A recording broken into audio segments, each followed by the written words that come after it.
এটা শিওর যে in future তো বিয়ে করতেই হবে ভাইয়া, বিকজ বাংলাদেশ যে সোসাইটি, এই সোসাইটিতে একটা সিঙ্গেল মেয়ে কখনো গুড লাইফ লিড করতে পারে না। গুড লাইফ লিড সাকিব ছাড়া বাঁচবো না, অপুর কান্না ভেজা আবেগঘন বার্তা ফাঁস। ঢালিউডে আবারও আলোচনার ঝড়, অপু বিশ্বাস জানালেন এমন এক আবেগঘন বার্তা যা শুনে ভক্তরা হতবাক। সাকিব ছাড়া বাঁচবো না এই ঘোষণা ইতিমধ্যেই ভাইরাল হয়ে গিয়েছে পুরো সোশ্যাল মিডিয়ায়।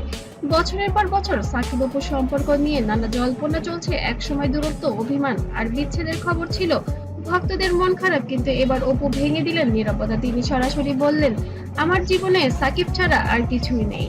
আমি সাকিব ছাড়া জীবনে আর কিছু কখনো ভাবতেই পারি না। লাইভে কান্না ভেজা কণ্ঠে সাকিব আর আমরা একটা পারিবারিক সম্পর্কে আছি, সুতরাং পারিবারিক সম্পর্ক ব্যাপারটা এক্সপ্লেন করতে গেলে আমার ব্যক্তি জীবনের কথাটাই চলে আসলো।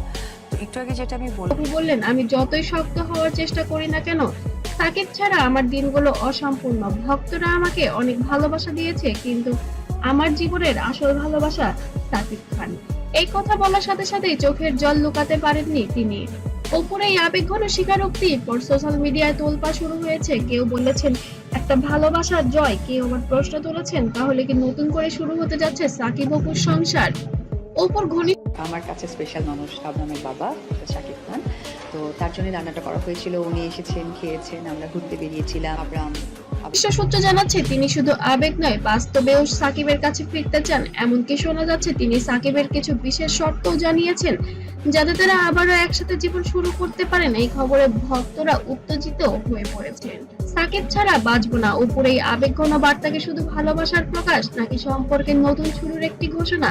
আপনারা কি মনে করেন কমেন্টে জানাতে কিন্তু অবশ্যই ভুলবেন না।